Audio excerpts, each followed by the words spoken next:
और बुजुर्गों, एक कहावत है कि 10 काम छोड़ के ना लेना चाहिए, 10 काम छोड़ के ना लेना चाहिए, और 100 काम छोड़ के खा लेना चाहिए, और 1000 काम छोड़ के बेटी की शादी कर देनी चाहिए।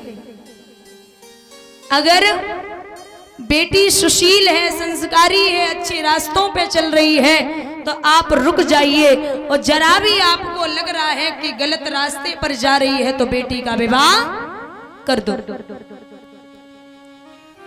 और अगर बेटी घर में है, आप उसे जो खाए वो खिलाइए, जो पहने वो पहनाइए, अच्छे संस्कार डालिए, लेकिन महाराज सर के ऊपर मत बिठाइए, क्योंकि बेटा आपका एक बार ससुराल जाता है, आपका एक बार ससुराल जाता है, फिर जब कभी मौका लगता है तब जाता है। लेकिन बिटिया का आन मान सम्मान इसमें है, मायके से डोली उठे और ससुराल से अर्थी उठे।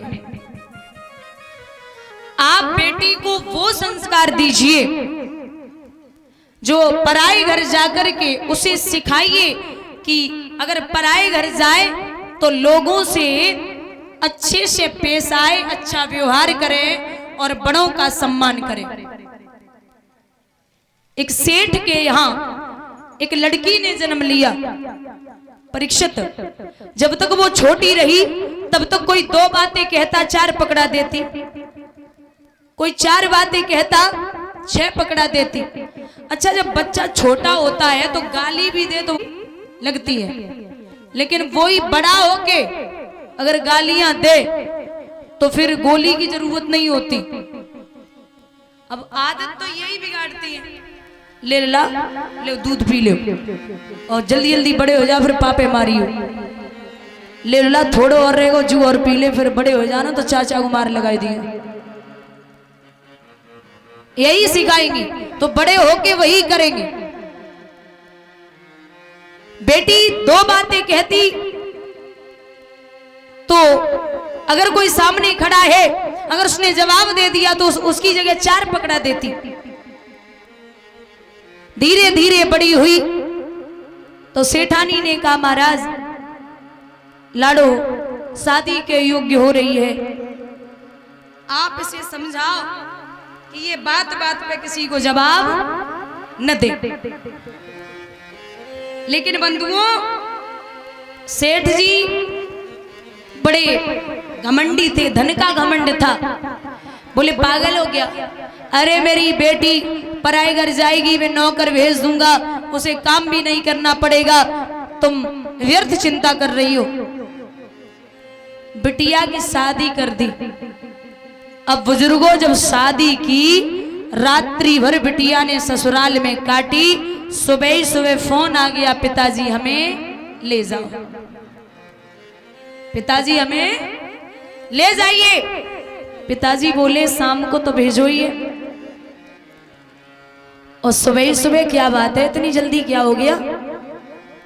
बोले अगर भोजन कर रहे हो तो पानी यहीं पीना आके, लेकिन हमें ले जाओ। अब पिता की अकेली बेटी हो तो पिता भी लाचार था, लेने पहुंचा। ससुर जी से कहा प्रणाम करता हूं, नहीं बोल। सास से कहा लेने आया हूं, ले जाऊं क्या? समदिन बोली कल कौन ले जाए वाले, अबे ले जाओ, हमें ऐसी बहू के साथ नहीं रहना जो पल पल पे जवाब देती हो, मुझे इसके साथ नहीं रहना है। बिटिया को लो। सेठ जी वहां से लेके और घर पे पहुंचे, बिठाई लियो। लाडो, हाँ बोलो, क्या बात है? बोले सब ठीक है ना? बोले क्या खाक ठीक है? हुआ क्या है? ससुर कैसे हैं ससुर? बिटिया बोली ससुर है, वो ससुर है, 1 नंबर का राक्षस है, राक्षस। अच्छा, सास कैसी है? बोले सास 1 नंबर की डायन। ननद? बोले ननद 1 नंबर की चुगलखोर। जेठ? बोले जेठ 1 नंबर का धूर्त मूर्ख। देवर बोले 1 नंबर को आवारा।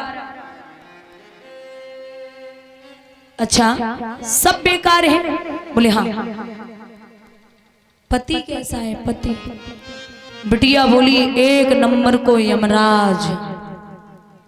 बात से तो भगवान ही बचाए, मुझे ससुराल नहीं जाना।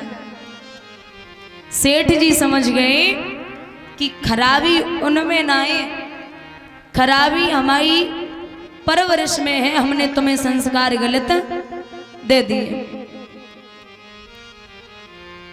अब भैया सेठ जी बोले तुम यहीं रहो, यहीं रुको।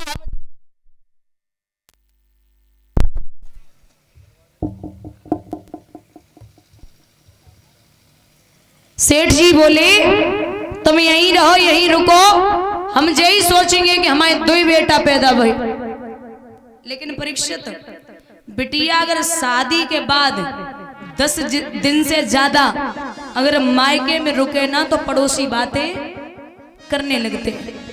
काय नहीं गई, पति शराबी है, पिटकी आई हो, छोड़ दो, पड़ोसी बातें जरूर करेंगे।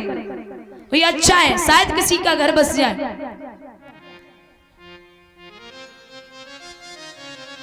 और यहाँ जो बहनें बैठी उनसे निवेदन है, अगर पराए घर जाओ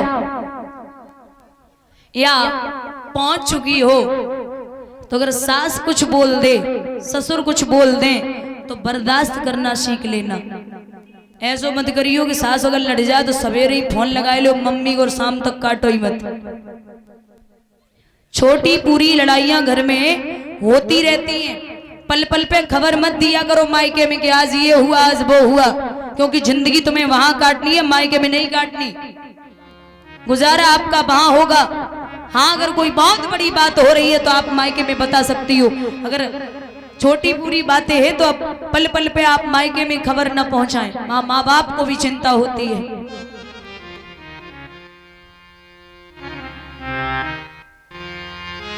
क्योंकि मैंने उस दिन भी बताया था कि आप इन्हें अगर इनके माँ बाप से अलग करेंगे तो ये तो आते ही आते चाहती हैं कि ऐसा कौन सा दिन होगा जिस दिन हमारे पति देव अपने माँ बाप से अलग हो जाएंगे।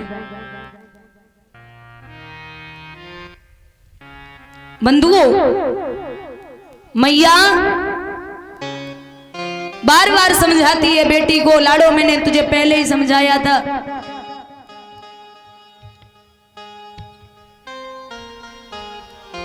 कि जवाब मत देना, लेकिन तू नहीं मानी। मंदिर जाती पुजारी पूछते कि दामाद जी नहीं आए क्या? अरे बेटी बोलती सीधे सीधे बोल दो ना कि मंदिर मत आया करो, कल से नहीं आएंगे, ऐसे घुमा फिरा के क्यों बोलते हो? बड़ी दुखी हो गई। एक दिन उदास मन से बैठी तो पिता ने पूछा लाडो क्या हुआ? बोली पिताजी अब मेरा यहाँ मन नहीं लगता, आप एक काम करो, कोई और घर हो तो वहां मुझे भेज दो, मुझे यहाँ नहीं रहना।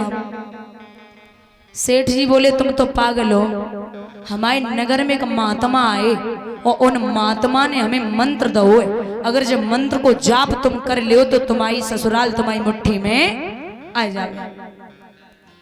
बोले मंत्र क्या है? मंत्र ये है कि बस 6 महीने तक साधना करना, 6 महीने तक अपने ससुराल वालों को जवाब मत देना। कितने दिन? 6 महीना। जो जब बात सुनी तो बिटिया बोली हाँ छोड़ गया, मैं किसी को जवाब नहीं दूंगी 6 महीने। बोले ठीक। अब ससुर जी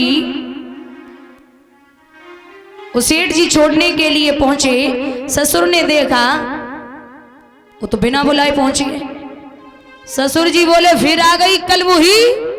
अरे ऐसे तो किसी ने नहीं बुलाया, ये तो फिर आ गई। कांच को गिलास पड़ो रहे, बिटिया घूंघट में रहे, सुबह कांच के गिलास में धोखे से पैर लग गए। ससुर बोले अंधी है क्या, आते ही आते बर्तन फोड़ने लगी।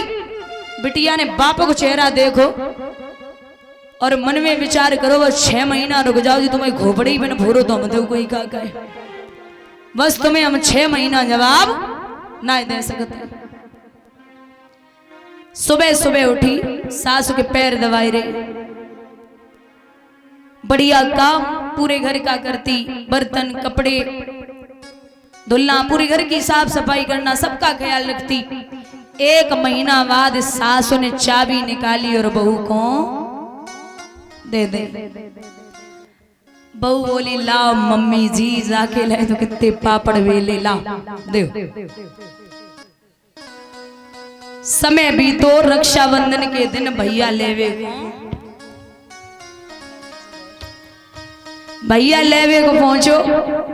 बिटिया बोली एक काम कर, मम्मी तो पूछ ले, मम्मी ते पूछ ले। भैया बोलो मम्मी कितने कह रही, पूछ क्या। भैया पहुंचे, बोले दीदी को लेने आया हूं, ले जाऊं क्या। सास बोली हाँ लला, आप आज लेके जा रहे हो, लेकिन कल सवेरे तक मेरी बेटी को छोड़ जाना। एक वो दिन था जब कह रही थी कल को ले जाने वाले, आज ले जाओ। ये जवाब न देने का नतीजा है। जितना आप पराए घर जाके झुकना सीख लोगी, उतने ही रिश्ते ऊंचे उठते जाएंगे।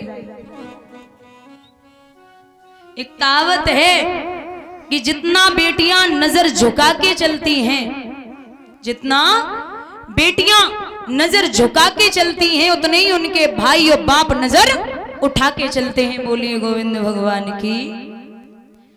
अब वहां पहुंचा है भाई लेके, सेठ जी ने बिठाई लियो लाड़ो। ओ नरक ससुराल कैसी है। बोले वो नरक नहीं है, वो स्वर्ग है। वो राक्षस ससुर, बोले वो तो मेरे पिता है। वो डायन सास मर गई कि जिंदा है, बोले वो तो मेरी माँ है। वो चुगलखोर ननद, बोले वो मेरी बहन है। वो आवारा देवर, बोले वो मेरा छोटा भाई है। धूर्त मूर्ख जेठ, वो मेरे बड़े भाई का रोल अदा करता है। बोले सब छोड़ दे, तेरा यमराज कैसा है। बिटिया ने बैग उठाओ लेके चल दी। बोले लंगड़े हो चाहे अंधे हो चाहे काने हो चाहे भिखारी हो, हमारे पति हमारे लिए देवता है। तासे पति की बुराई मत करो। समझ गए सेठ जी की साधना रंग ले आया।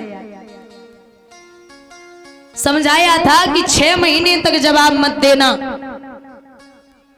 तो दादा कहते हैं कि बेटियों को बस इतना सिखा लेना कि वो पराए घर जाकर के झुकना सीख ले। आज बोले हैं विश्वामित्र कि ये राजा हरिश्चंद्र,